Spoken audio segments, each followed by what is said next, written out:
Sadhu, sadhu.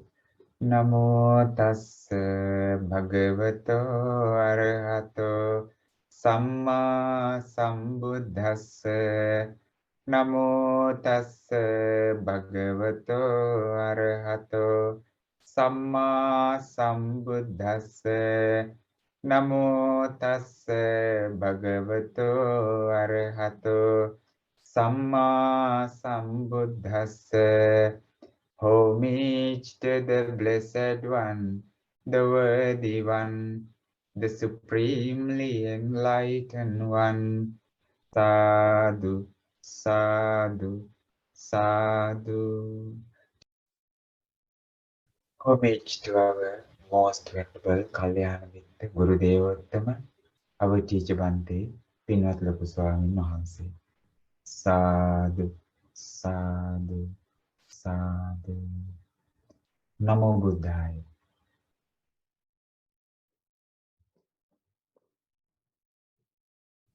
So, in the meditation session today, the Dhamma talk in the morning is from the Anguttara Nikaya, the teaching talk given by the Supreme Buddha.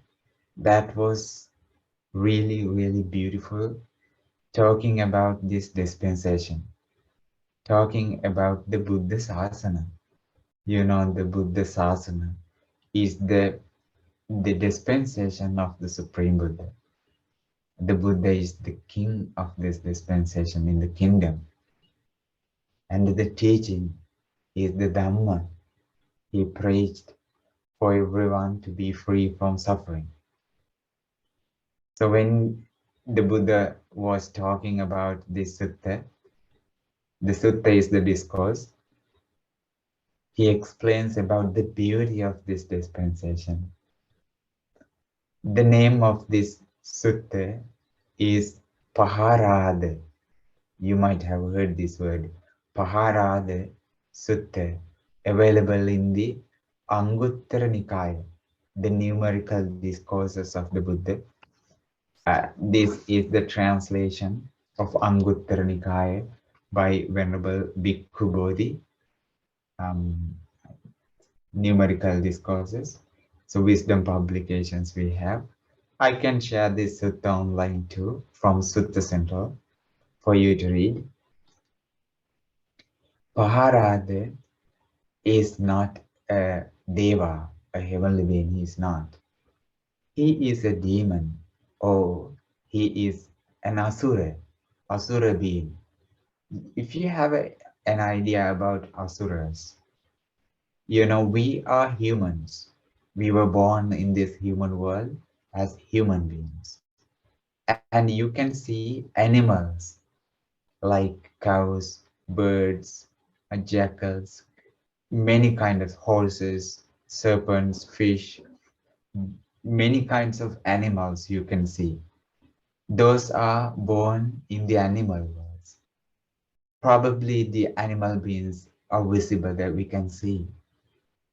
And there are so many kinds of beings that we cannot see with our own eyes. For example, ghosts or pretas. Ghost, we cannot see ghost with our own eyes.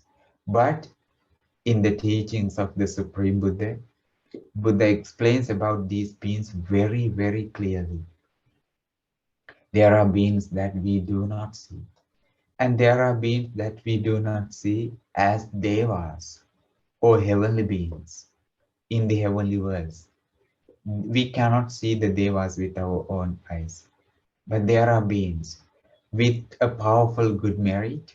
They have been born in the Deva world. They have so many powerful sensual pleasures in the Deva's world. And they are wiser than the human beings sometimes because they are meritorious. They have psychic potencies, many things different. Their food is different. Their worlds, their mansions, everything is different. Their lifespan is different than the human world. And there are, you might have heard about Deva Worlds.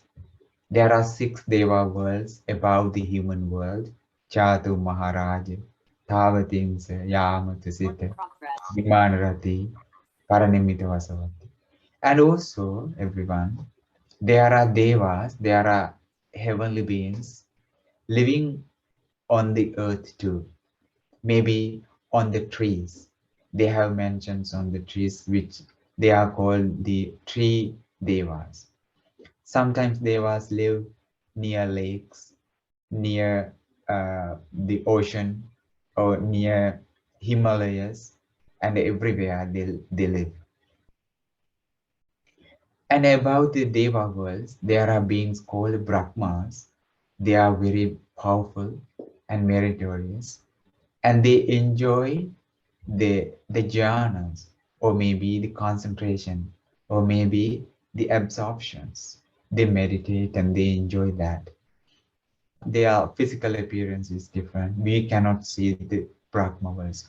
They have a longer lifespan they live, but after death also they can be born somewhere else too, everybody, because this is the nature of the samsara, the cycle of birth and death. And also there are beings called Nagas. Nagas are reptilian celestials. They are like reptiles. They have very large bodies, like, but they have some psychic potencies. Not the reptiles that we can see on the earth. They have a different world. They are not the disciples of the Buddha. They cannot understand the Dhamma. But they have kind of very powerful sensual places they enjoy. Sometimes Nagas, they like to come to the human world to collect merit because they know that they have kind of suffering in the animal world. And there are beings called Asuras too. Asuras are demons. They are not also the Devas, but they have kind of like a powerful ways that they live, that they control others too. Sometimes they have a cruel mind too. Uh, and also there are hell beings too in the hells. We cannot see the hell beings too. This is the universe. This is the world system. This is the samsara Buddha explained. And we also can be born in any kind of worlds after this life because of the karma we collect. When we have good merit, we can be born in a good world rather than this. When we have bad merits, maybe we can have an unfortunate rebirth next time too. This is the word. Paharada Sutta. Anyways, Paharada is a name of Asura. Asura is a kind of a demon. But in the teachings of the Buddha, we can see 3 Asura kings in the discourses. Paharada is one of them. Rahu is one of them too. And Vepachitti is the another one. Vepachitti, uh, Rahu, and Paharada. These are the Asura kings. We can see the information in the teachings of the Buddha. Paharada was a good person actually. He has a large retinue, large group of Asuras following him. And when the Buddha was enlightened, sitting under the Bodhi tree near Bodh Gaya, near Neranjara river, Paharada was really, really excited to see the Supreme Buddha. He wanted to come to the Buddha to listen to the Dhamma, actually to ask questions that he had in his mind to be corrected by the Supreme Buddha. But he could not come to the Supreme Buddha. He was waiting 12 years to come to the Supreme Buddha, waiting to get a chance to come to the Buddha because the Buddha is powerful. He did not get an opportunity to come to the Buddha. Anyways, after 12 years, he was thinking, I was waiting for 12 years. Now it's time for me to go. And this is the sutta about Paharada. I can share my screen. This is from the Sutta Central. This sutta was also translated by Venerable Bhikkhu Bodhibhante, the same book online we have here in Sutta Center. Paharada, Anguttara Nikaya. At the first part, maybe for Menupa to read the first paragraph. On one occasion, the Blessed One was dwelling at Vairanja, at the foot of Nalaru's neem tree. Then Paharada, ruler of the Asuras, approached the Blessed One, paid homage to him, and stood to one side. The Blessed One then said to him, Sadhu, sadhu. You might have seen the neem tree. Neem tree, we call a neem tree in Sinhala kohamba. Or you might have heard the word magosa. It's a bitter leaves you have. It's a medicine tree, magosa or neem tree. The Buddha was sitting there in Neranjara, Asura, King Asura Paharada with his retinue came there. What about Harry's reading? Paharada, do the Asuras take delight in the great ocean? Bante, the Asuras do take delight in the great ocean. But Paharada, how many astounding and amazing qualities do the Asuras see in the great ocean because of which they take delight in it? The Asuras see 8 astounding and amazing qualities in the great ocean because of which they take delight in it. What 8? Sadhu, sadhu, sadhu. Thank you for your reading. In this paragraph, you may understand that Asuras live mostly near the ocean or in the ocean. In the ocean. So some Asuras live in the ocean. Some Asuras have a different place to live. It's below the heavenly worlds. Their mansions, their dwelling places there. But some Asuras live in the ocean. So this Paharada had lots of questions in his mind to ask the Supreme Buddha. But when he came to the Supreme Buddha, all of a sudden, he forgot everything from his mind because the Buddha was mighty, powerful, and he was silent. And he was struggling near the Supreme Buddha to remember the questions he had in his mind, but forget. When the Buddha understood that Paharada was uncomfortable with this, Buddha wanted to make him comfortable and he questioned. Buddha thought that I will ask some questions from Paharada to make him comfortable related to his dwelling place, related to his living place. Then he might be able to understand. He might be able to ask his questions if he has. So that's why the Buddha asked Paharada, do Asuras like the great ocean? Do they delight in the great ocean? Then see, the Buddha is compassionate. Out of compassion, he wanted Paharada to be comfortable. And that's why the Buddha started the question like that. Paharada, do they like the ocean? So he said, yes, Bhante, they delight in the great ocean.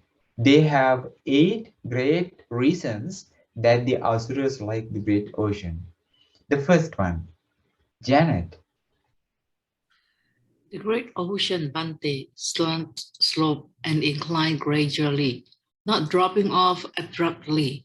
This is the first astounding and amazing quality that the Asuras see in the great ocean because of which they take delight in it. Sadhu, sadhu. I hope that everyone has seen the great ocean. I hope that everyone has enjoyed in the water in the great ocean. You have seen this great amazing quality in the ocean. What was it? When you go to the ocean, to the shore, to the beach, it's not deep. It's the beach that you can play, that you can step on, that you can walk on, that you can do many things because the beach is not deep. Beach slants, slopes, and inclines gradually. You do not have to be scared about the ocean when you are in the shore, when you are near the beach, not dropping off abruptly. This is the first astounding and amazing quality that the Asuras see in the great ocean, because of which they take delight in. So the beach is beautiful, it's not deep, slants gradually. Even a little child can play. Even a little child can go to the beach and enjoy the beach. This is the first astounding and amazing quality about the ocean. The second one is for Aga to read. Again, the great ocean is stable and does not overflow its boundaries. This is the second astounding and amazing quality that the Asuras see in the great ocean, because of which they take delight in it. Sadhu, sadhu. What was the second quality of the great ocean? The great ocean is stable and does not overflow its boundaries, which is the beach or the shore. The great ocean doesn't come to the land. Maybe not like the tsunamis or something. It's very rare and abnormal, and it's not usual. But the great ocean doesn't come from the beach. This is also a great and a beautiful quality of the great ocean, the second quality. Because of this reason, Asuras like the great ocean. Hali, please. Again, the great ocean does not associate with a corpse, but quickly carries it to the coast and washes it ashore. This is the third astounding and amazing quality that the Asuras see in the great ocean. Because of which they take delight in it. Very good, sadhu sadhu. In the great ocean, there are no dead animals. There are no dead fish, dead people, or dead bodies or corpses. If a fish is died there, and all of a sudden the dead fish is thrown away from the ocean to the shore, and the ocean does not want to keep it anymore. Because of this reason, the ocean is clear and clean, and it doesn't want to have dead bodies. Because of this amazing and astounding quality, wonderful quality, the Asuras like the ocean really well, and they take delight in it. This is the third beautiful quality that the Asuras like the great ocean. When you go to the ocean to see it, or maybe to enjoy the ocean, you see that you take delight in it and you like it. You like the beach and you like the boundaries and you like that it's clean. It's clear. It's beautiful. Vivian. Again, when the great rivers, the Ganges, the Yamuna, the Achiravati, the Saravo, and the Mahi reached the great ocean, they gave up their former names and destinations and are simply called the great ocean. This is the fourth astounding and amazing quality that the Asuras see in the great ocean. As of which they take delight in it. Sadhu, sadhu, sadhu. Beautiful. Maybe you have thought about this reason. Ganges is huge. They have lots of water and they come to the ocean. Jamuna. These rivers often come from the Himalayas to the great ocean. Achiravati, Sarabhu, Mahi. These are the 5 great rivers in the Jambudipa in India. They come to the ocean. When they came to the ocean, the water mixed up with the ocean water, and then they give up their former names. They do not say that I am Ganges. They do not say that I am Jamuna, I am Achiravati, I am Sarabhu, I am Mahi. They let go of their former names and designations, and then they became the ocean. They do not have any categories. They do not have any backgrounds. They do not have any titles to say that I am Ganges or something. The water is the water, and they become the ocean water, the salty water. This is a beautiful quality. And then even though the other massive rivers come to the ocean, like Amazon or whatever, they become the ocean at the end. They do not say, I am from that river, I am from that river, or whatever. They become the same thing. This is a beautiful and astounding quality of the great ocean. Because of that, they take delight in it. The fifth quality, dulliness. Again, whatever streams in this world flow into the great ocean, and however much rain falls into it from the sky, neither a decrease nor a filling up can be seen in the great ocean. This is the fifth astounding and amazing quality that the Asuras see in the great ocean. Because of which they take delight in it. Sadhu, sadhu. What is it again? Whatever streams in the world flow into the great ocean, and however much rain falls into it from the sky, neither a decrease or a falling up can be seen in the great ocean. Even though massive rivers come to the ocean, like Amazon, Ganges, maybe you know the names of the great rivers come to the ocean. The ocean doesn't overflow. The ocean doesn't come down the level of the water.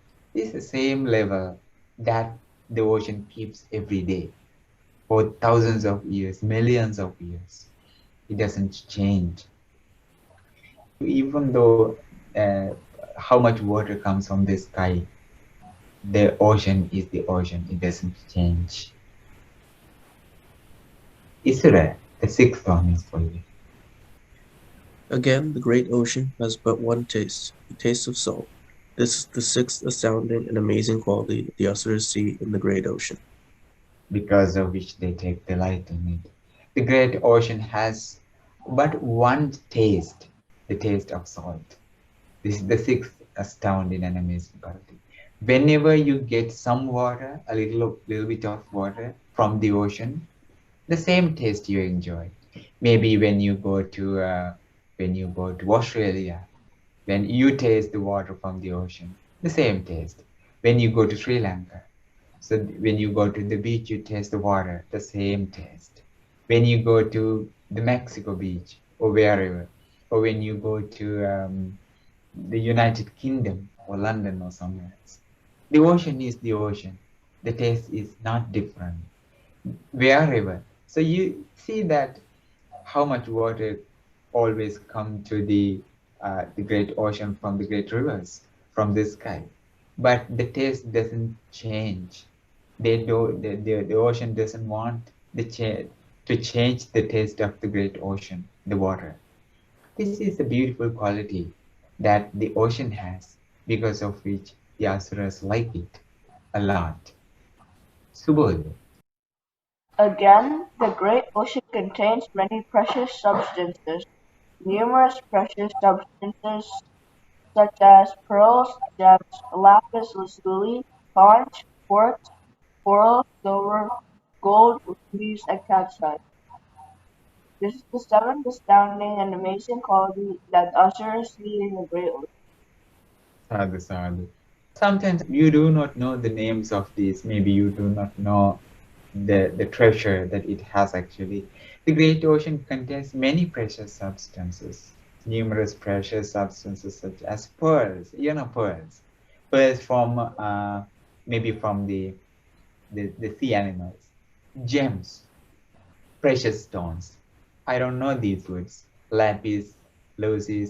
These are maybe very valuable things that they have as their treasure. Conch, you know this. Conch. Quartz, coral, you know. Silver, gold, rubies, you know rubies. And cat's eye, they are like gems or precious stones. The ocean is full of valuable things. Wherever it goes, like on the bottom, they have. It's not like the lands. It's not like anywhere else. The ocean is full of treasures. Even the people cannot think about it.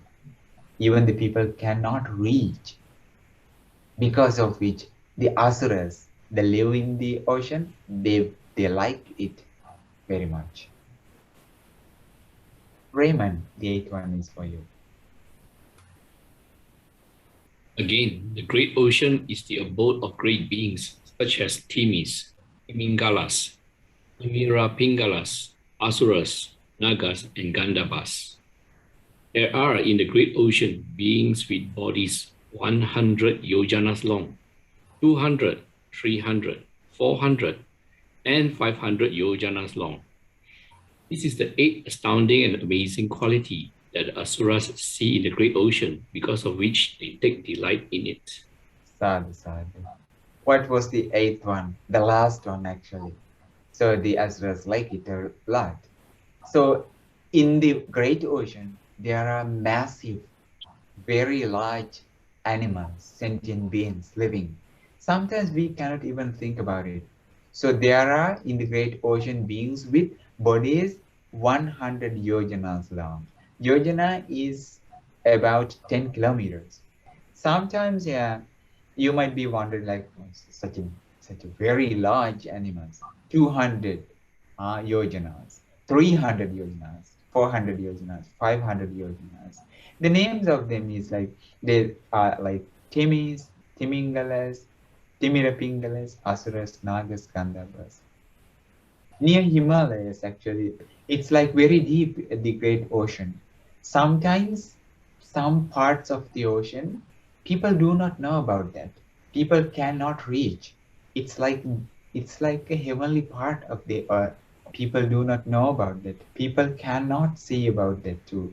It's amazing, and it's like unbelievably large and massive. So this is a wonderful quality about the ocean, and then because of this reason, Asuras like it a lot. So these are the 8 qualities of the great ocean that Paharada explained about it to the Supreme Buddha. So Paharada knew about these 8 qualities, because of which the Asuras like the ocean very much.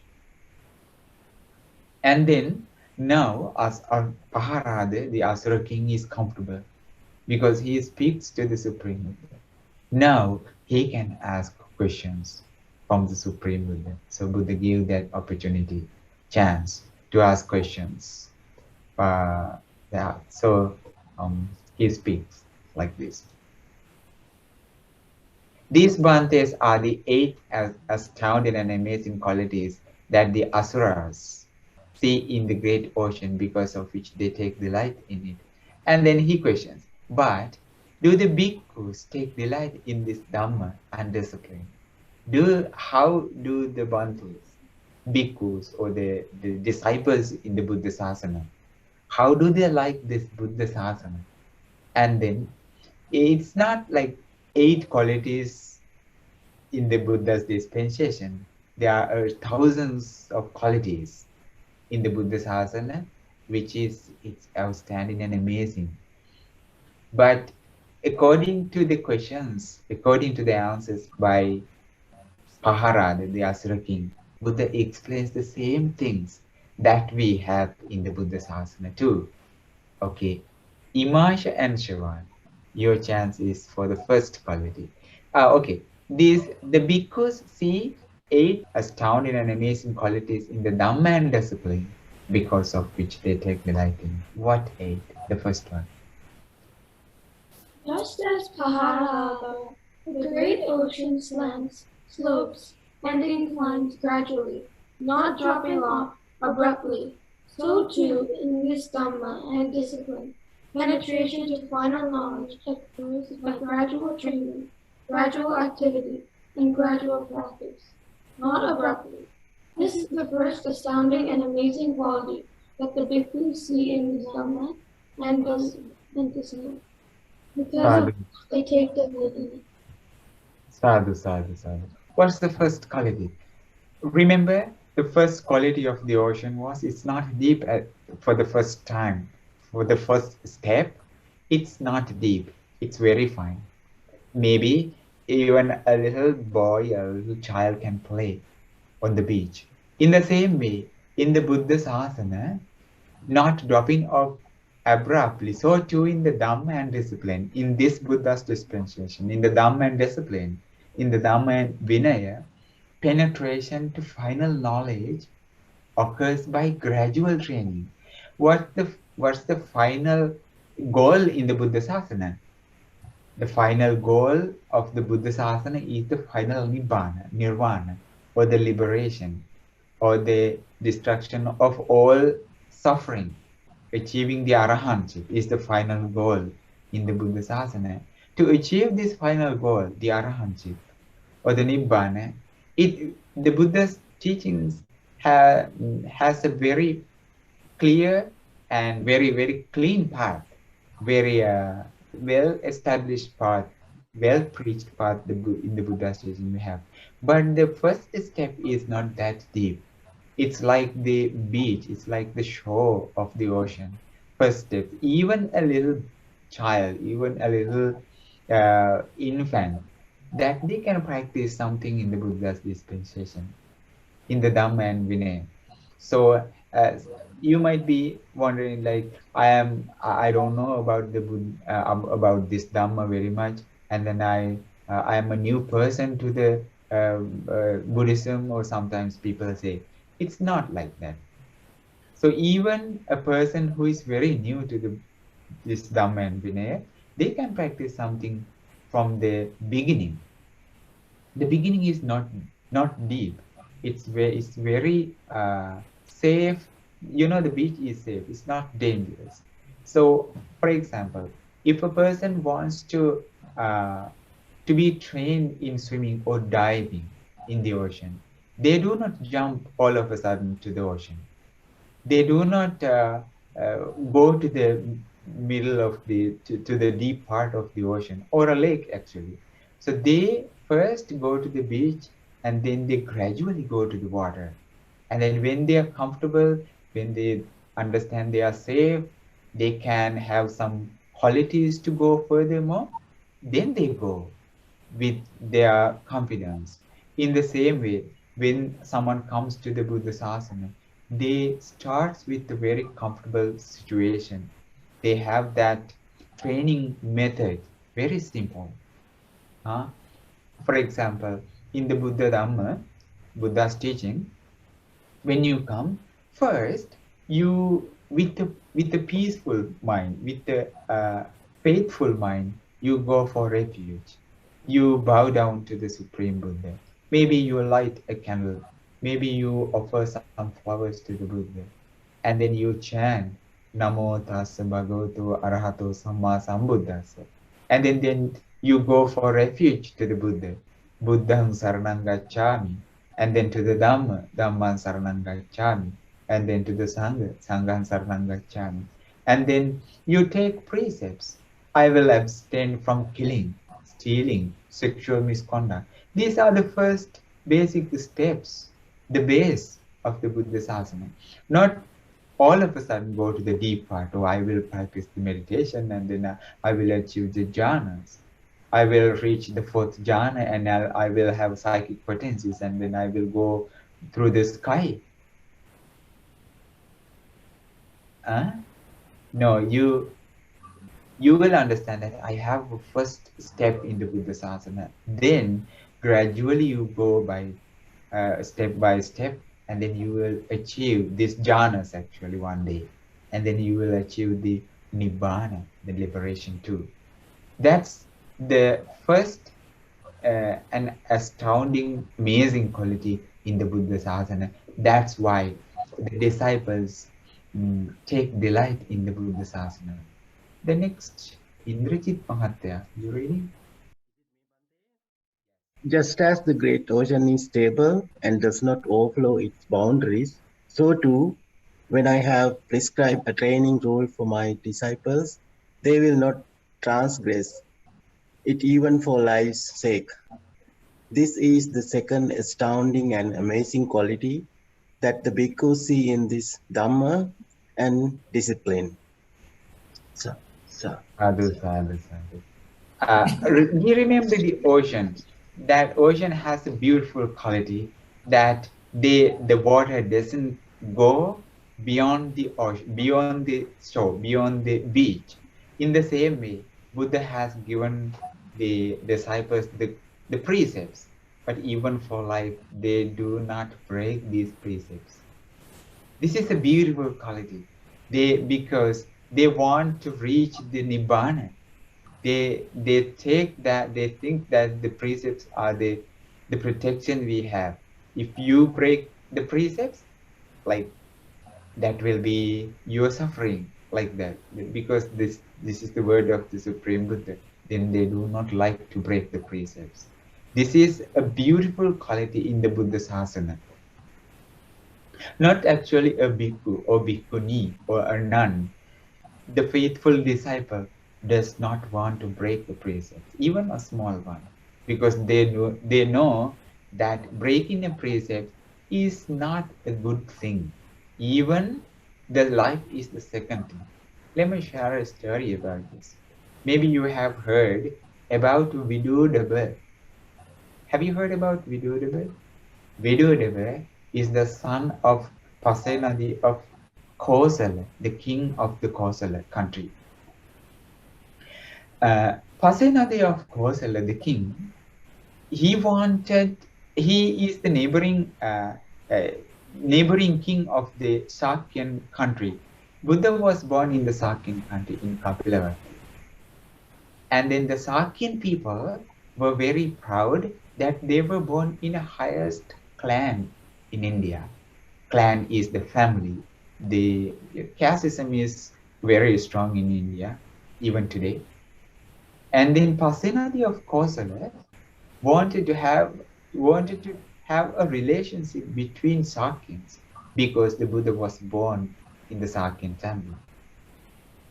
Then when Pasenadi of Kosala has this connection between Sakyans and the Kosala's families, they have a kind of respect and esteem. And then because of this, Kosala king wanted to have a woman from the Sakyan country, Sakyan woman. So he sent a message to the Sakyan palace. So Sakyan people were a little bit arrogant about this. They thought that we should not give a woman to the king because we are the greatest people. We are the high-class families. We do not want to mix up with other clans, they thought. Maybe that was a mistake. Anyways, they did not want the Pasenadi of Kosala king to be angry about this matter. And then they wanted the Pasenadi of Kosala king to be friendly with this situation. Anyways, secretly, they arranged a woman from the king's palace, but that woman, that beautiful girl, was not Sakyans. She was born in the palace from a servant girl, servant woman, but her father was from the Sakyan family. That was a mistake too. So her name was Vasabhakatya. Vasabhakatya was extremely beautiful, and then she was sent to the Pasenadi of Kosala king to marry. Because of the beauty of this beautiful girl, she became the chief queen in the kingdom of Pasenadi of Kosala. She gave birth to a beautiful son. His name was Vidudaba. See the names? Vasabhakatya was the mother, the girl from the servant woman from the Sakyan palace. She was sent to the kingdom of Pasenadi of Kosala. She gave birth to a beautiful son. Pasenadi of Kosala was the father. And then this Vidudaba, when he grew up, and then he was talking about, he just wanted to visit his mother's family. He says to his mother, "Mom, I should visit your family. I should visit your palace. That would be wonderful. The Sakyan people. I I have that relationship. So I want to visit my family, your mother's family. Vasabhakatya was very tactful. She was thinking, if my son goes to the palace, they will definitely hide this matter. But anyways, if my son knows about that, I was born in a servant family, that will be a struggle for him.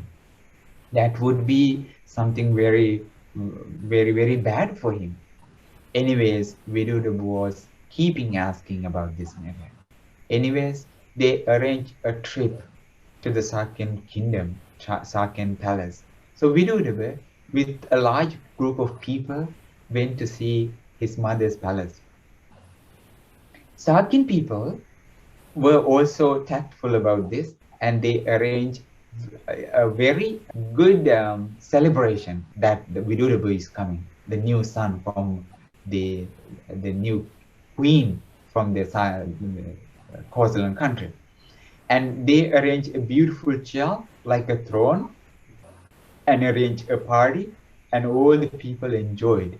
After the meeting, after this royal meeting in the palace, Prince Vidura wanted to go back to his kingdom, to his mother.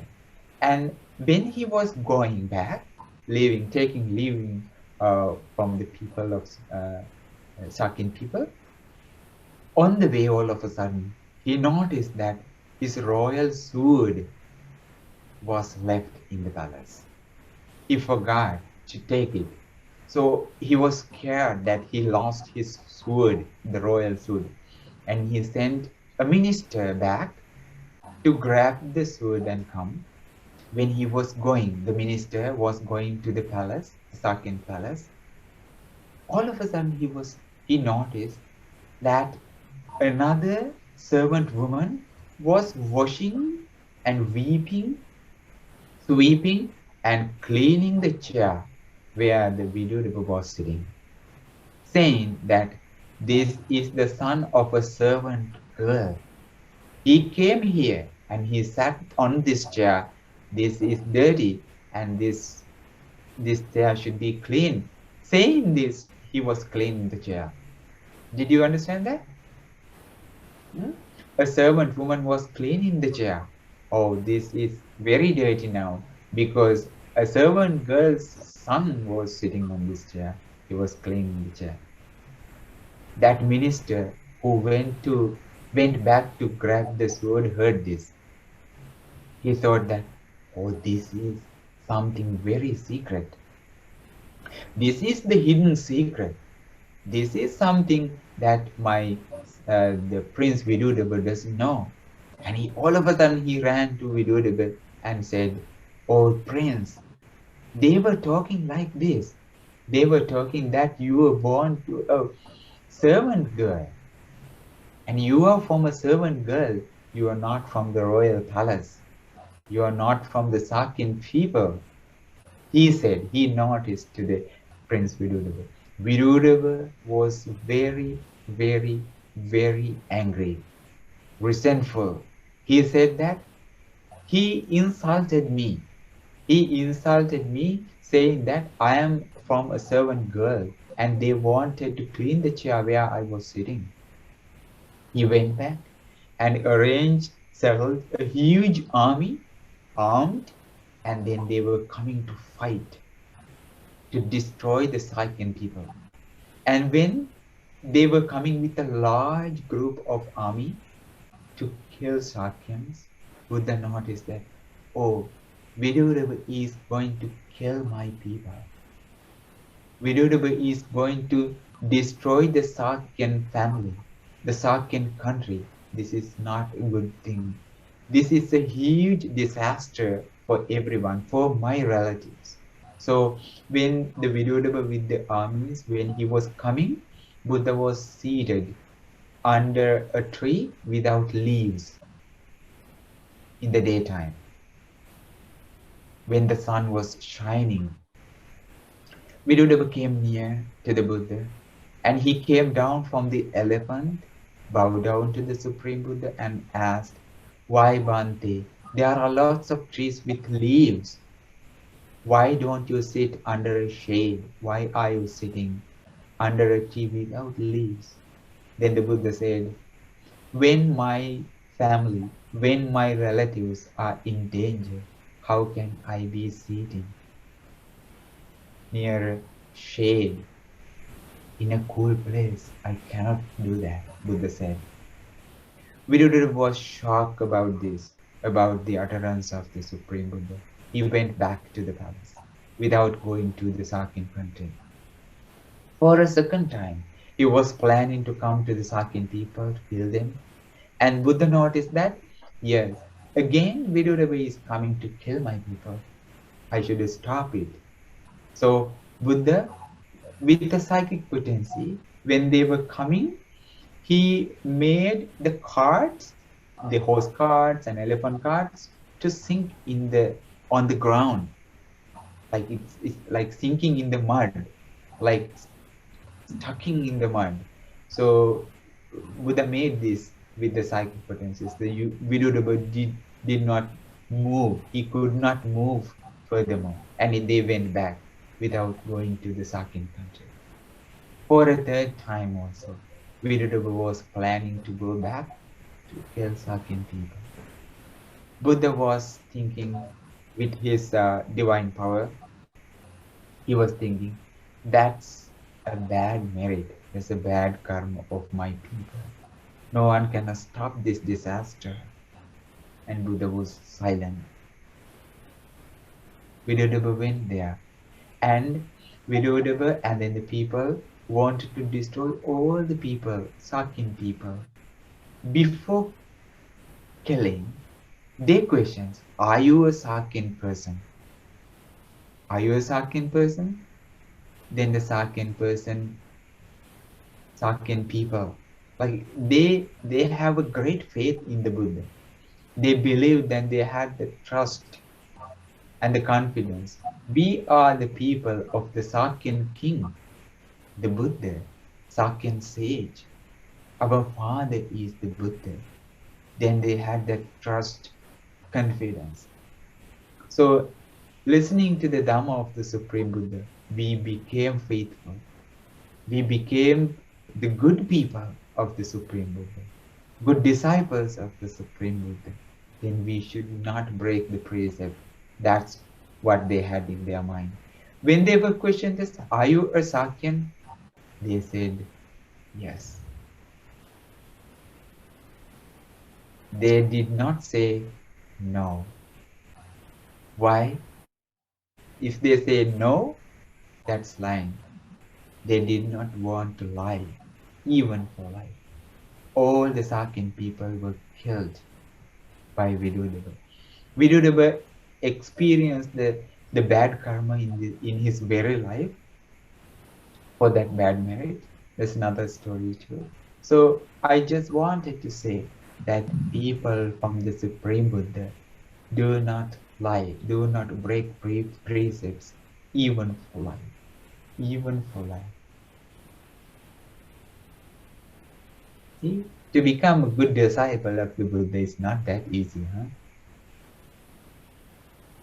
All over the world, like all over the world, in the people in the world, they should listen to this Dhamma. Okay, that's why the disciples, the bhikkhus, like this dispensation. Because they trust the word of the Buddha, they do not want to break it, even for life. This is an astounding and amazing quality in the Buddha Sasana. Just as the great ocean does not associate with a corpse, but quickly carries it to the coast and washes it ashore, so too the Sangha does not associate with a person who is immoral, of bad character, impure, of suspect behavior, secretive in his actions, not an ascetic though claiming to be one, not a celibate though claiming to be one, inwardly rotten, corrupt, depraved. Rather, it quickly assembles and expels him. Even though he is seated in the midst of the Sangha of bhikkhus, yet he is far from the Sangha, and the Sangha is far from him. This is the third astounding and amazing quality that the bhikkhu sees in this Dhamma and discipline. Sadhu, sadhu, sadhu. Okay, what was the third quality about the Buddha Sasana, about the people? So like the ocean does not want to keep the dead bodies, they throw that away. In the same way, in the Buddha Sasana, the bad people do not live. For the bad people, the Buddha Sasana is not for them. So they throw away by themselves. So Sangha does not associate with the person who is immoral, of bad character, impure, of suspect behavior, so secretive in his actions, not an ascetic, though claiming to be one. So sometimes they be, I am a bhikkhu, but inwardly they are not like that. Not a celibate, though claiming to be one. Sometimes, inwardly rotten, corrupt, depraved, rather it quickly assembles and expels it. Even though he is seated in the midst of the Sangha of bhikkhus, yet he is far from the Sangha, and the Sangha is far from him. This is the third outstanding and amazing quality that bhikkhus see in this Dhamma and discipline. So you remember that the ocean has this beautiful quality. The ocean doesn't keep the dead bodies. They wash that away to the shore. In the same way, in the Buddha Sasana, immoral person cannot live. For example, actually these 8 qualities of the Buddha Sasana, the Buddha preached again to the bhikkhus, to the monks. One day, when they were gathering twice a month in a fortnight, they gathered together, the bhikkhus gathered together and chant the precepts, the virtues, the 227 precepts every day. They chant, they recite once in a fortnight. And in the Buddha's time too, they gathered together. Buddha was sitting on the first seat, and then the bhikkhu sangha was seated on the nearby to preach these uposatha, to chant these uposatha. But Buddha was silent. And Venerable Ananda Bhante stood up and wrapped his robe on his body, worshipped the Supreme Buddha and said, Bhante, it's time for you to chant the uposatha. It's time to chant the precepts now. The Buddha was silent, he doesn't speak. And in the midst of the night, maybe at about 2 in the morning, Ananda Bhante again stood up and worshipped the Buddha and said, Venerable Sir, the Blessed One, it's time for you to preach, the chant, the opposite precepts for Mahasangha. Mahasangha is waiting for you. In the same place in the Upasatagara, preaching hall. Buddha was silent. And then in the morning, at dawn, Ananda Bhante again stood up and came to the Buddha and worshipped and said, Venerable Sir, the Sangha is waiting for you to preach the opposite precepts. Please, Bhante, it's time for you. Then the Buddha said, Venerable Ananda, Sangha is impure.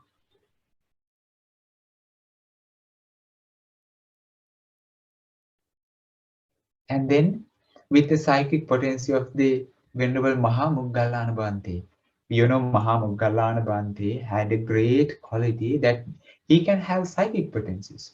With the divine eye, he saw all the minds of the people, all the minds of the bhikkhus in the Uposatagara, and he noticed the one who is impure, the one who had broken the precepts.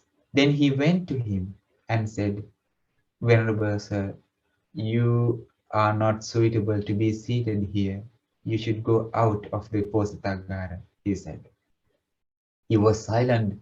He didn't stand up. He didn't move. For a second time, he said, you should go out. He was silent and he didn't move. For a third time, he said the same thing and he didn't move. And then Venerable Ananda Bhante and other bhikkhus made him to go out and said, and they closed the door and came to the Buddha and said, Bhante, now the Sangha is pure.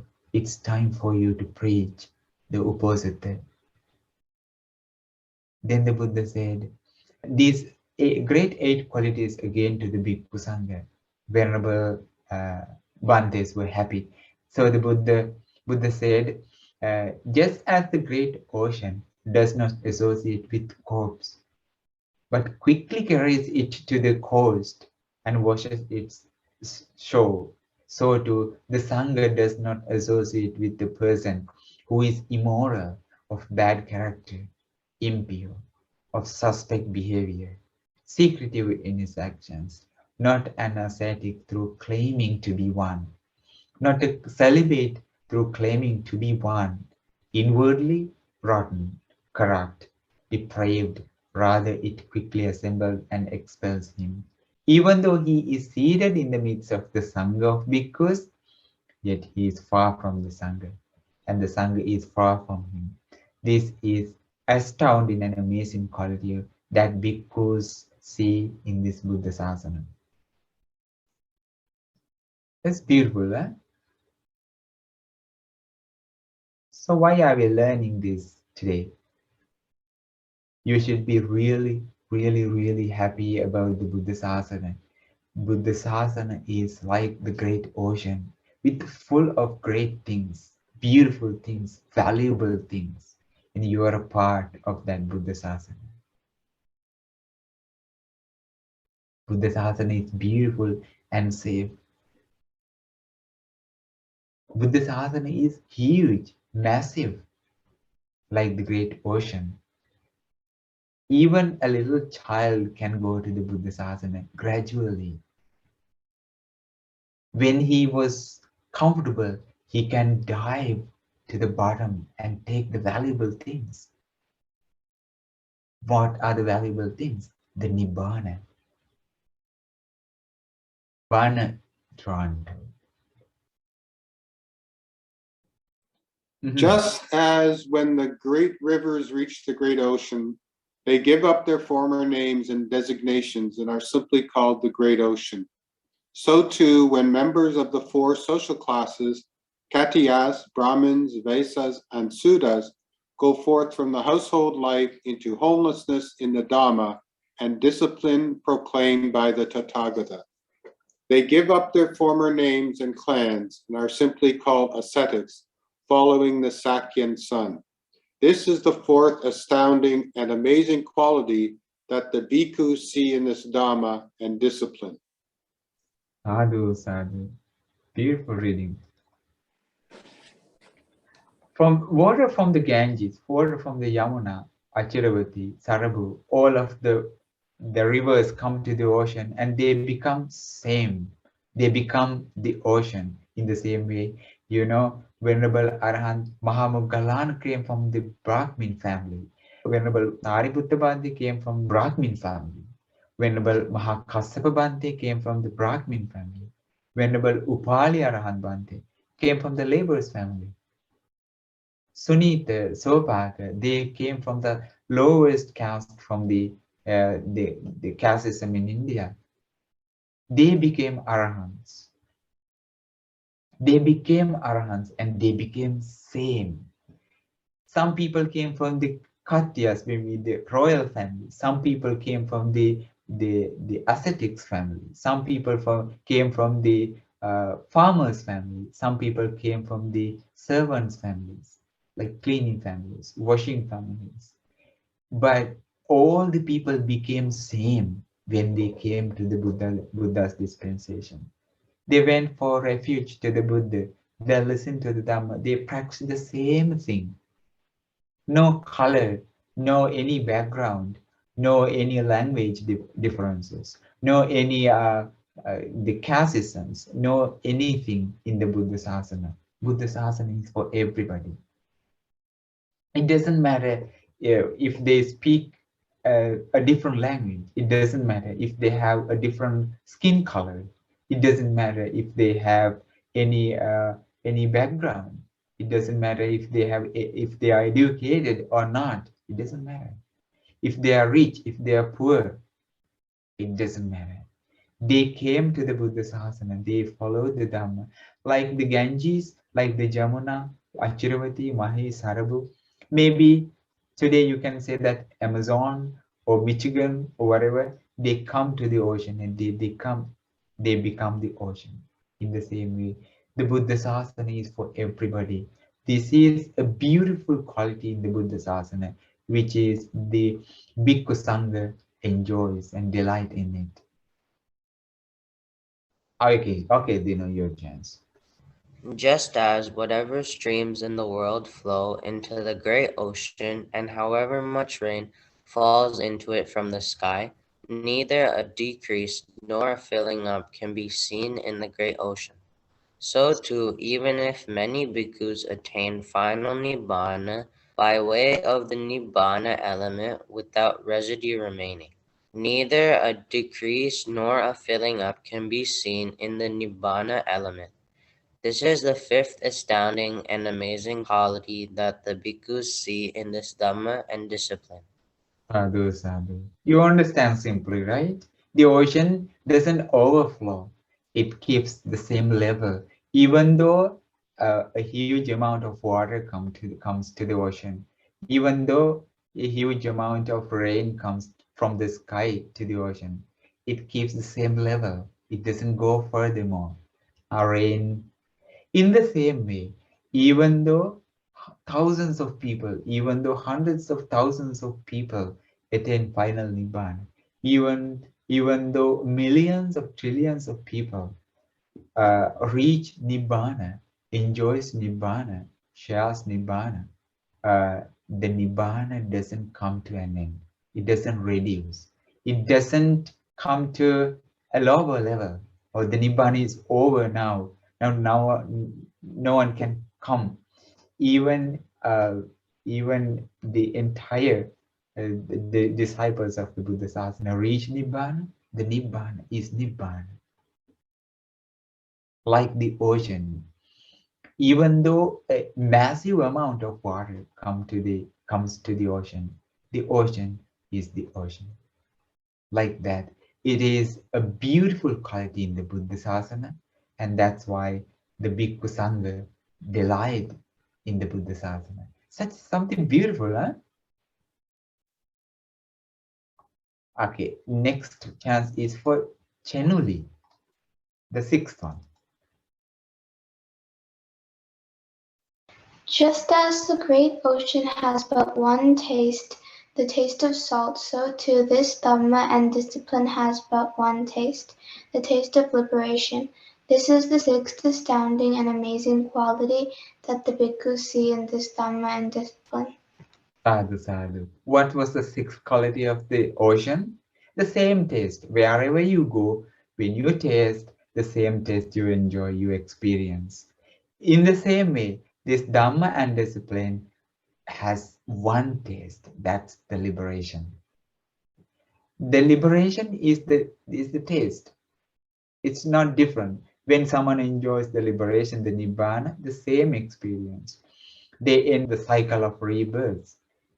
So when someone reaches the Nibbana, and maybe two people reach Nibbana, and that's not different. They all end up the cycle of rebirths. In the same way, the ocean has the same quality.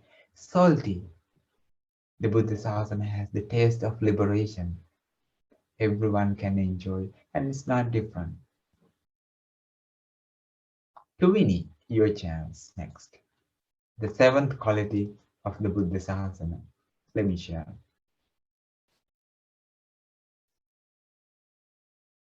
Just as the great ocean contains many precious substances, numerous precious substances such as pearls, cat eye, so too, this Dhamma and disciple contains many precious substances.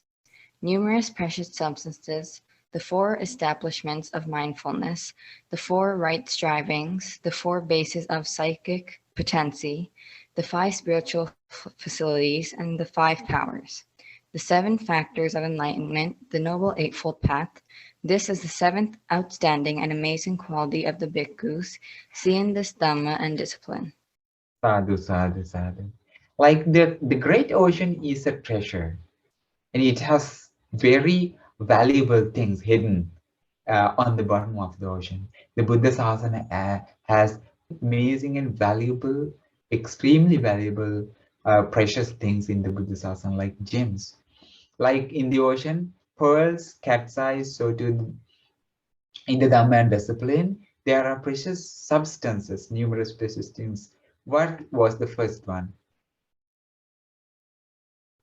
This is the first thing. 4 establishments of mindfulness, 4 kinds of mindfulness. There are 4. Mindfulness about the body, mindfulness about the feeling, mindfulness about the mind, and mindfulness about the Dhamma. Body, feeling, mind, and the Dhamma. There are 4 kinds of establishments in the dispensation preached by the Buddha. Then you can count 4. And then the next 4 is 4 right strivings. 4 right strivings. These are precious things, precious stones in the Buddha Sasana. 4 kinds of right strivings. The number 1, when someone has some kind of bad defilements, they should have that effort to remove it. Removing bad qualities is the first striving. And then when they have any impurities, they should have the effort to prevent it, not to have it. This is the second striving effort that in the Buddha's teachings. What was the second one?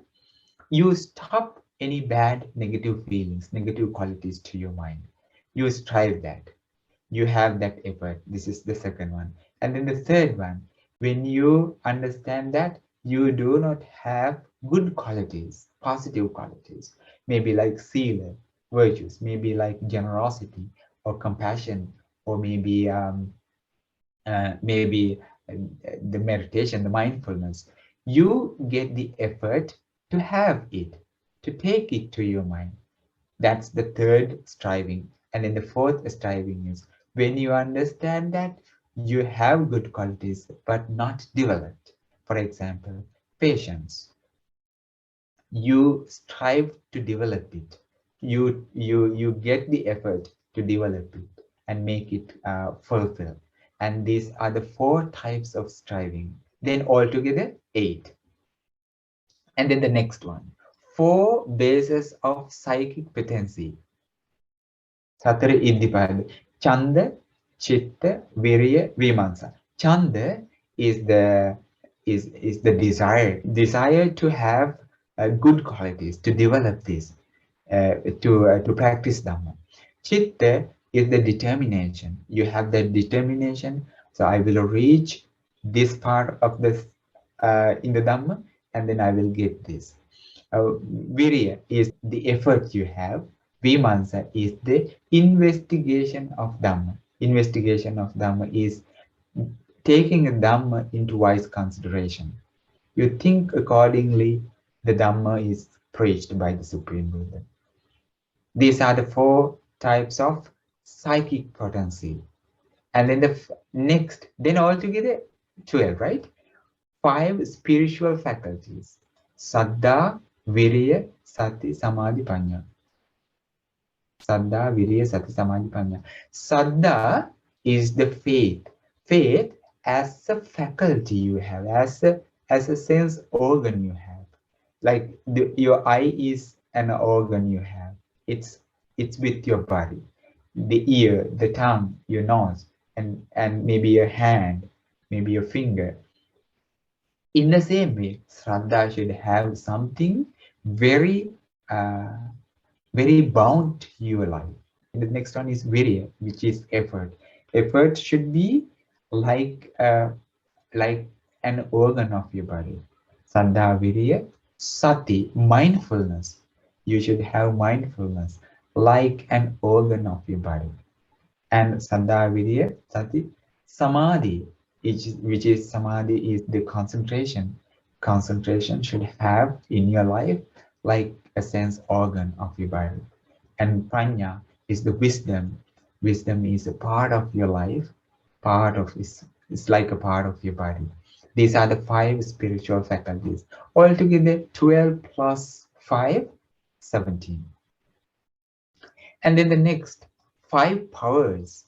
These 5 spiritual faculties, when they become stronger, they become 5 powers. Saddha, Virya, Sati, Samadhi, Prajna. Saddha, faith; Virya, effort; Sati, mindfulness; Samadhi, concentration; Prajna is the wisdom. When you practice this gradually as sense organs of your body, they become very strong, and then they become 5 powers. Then 17 plus 5, 22. I'm not good at math though. 7 factors of enlightenment. Sapta Bhujanga. Sati. Sati is the mindfulness. Mindfulness as a factor of enlightenment. It's very supportive to the final Nibbana. Final Nibbana. Sati. Dhamma Vicaya is the investigation of Dhamma.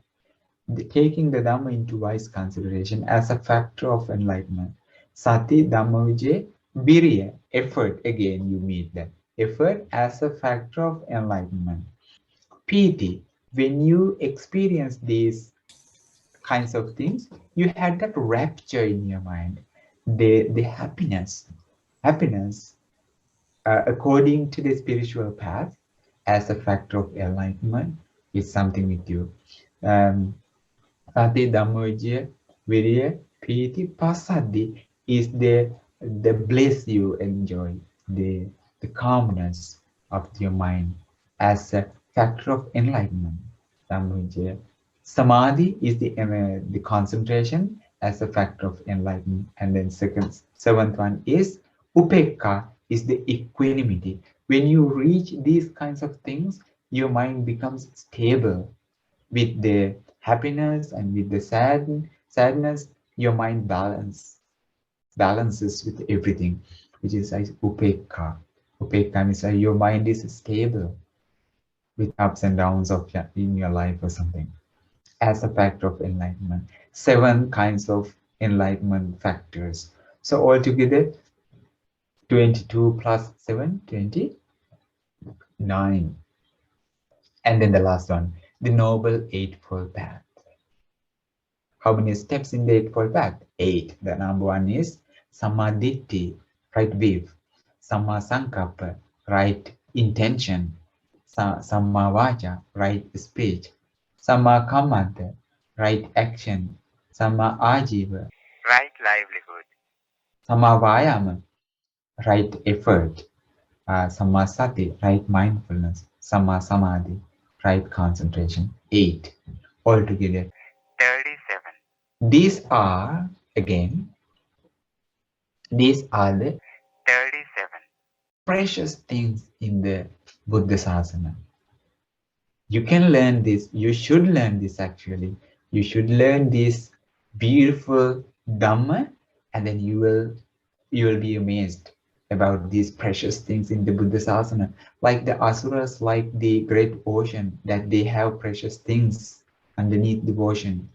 You have these beautiful and amazing and extraordinary facts in the Buddha Sasana. That's why the disciples are very delighted in the Buddha Sasana. Pagoda. Just as the great ocean is the abode of great beings such as Timas, Gandalbos, and as there are in the great ocean beings with body 100 yojanas long, 500 yojanas long, so too this Dhamma and discipline is the abode of great beings, the stream enterer, the one practicing for realization of the fruit of stream entry, the once returner, the one practicing for realization of the fruit of once returning, the non-returner, the one practicing for realization of the fruit of non-returning, the Arahant, the one practicing for Arahantship. This is the 8th astounding and amazing quality that the bhikkhu see in this Dhamma and discipline because of which they take delight in.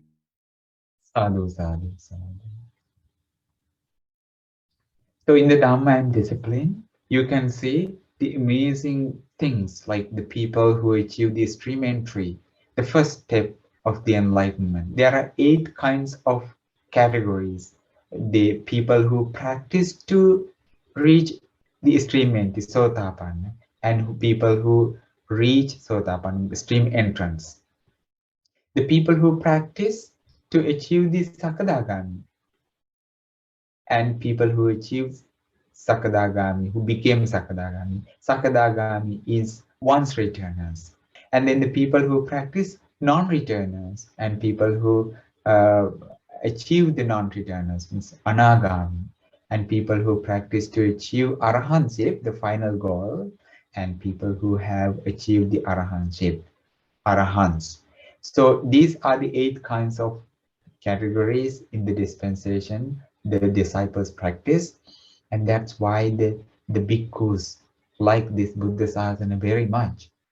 So, for example, our Venerable Arahant Bhantes like Sariputta, Mahamoggalana, Mahakachana, Mahakassapa, Anuruddha, Ananda. These are the great disciples that we have in our Buddha Sasana. We are very fond of them. And people who achieved Anagami, Sotapanna, Sakadagami, the people who practice this Dhamma in the past, today also, we have very happy feelings about them.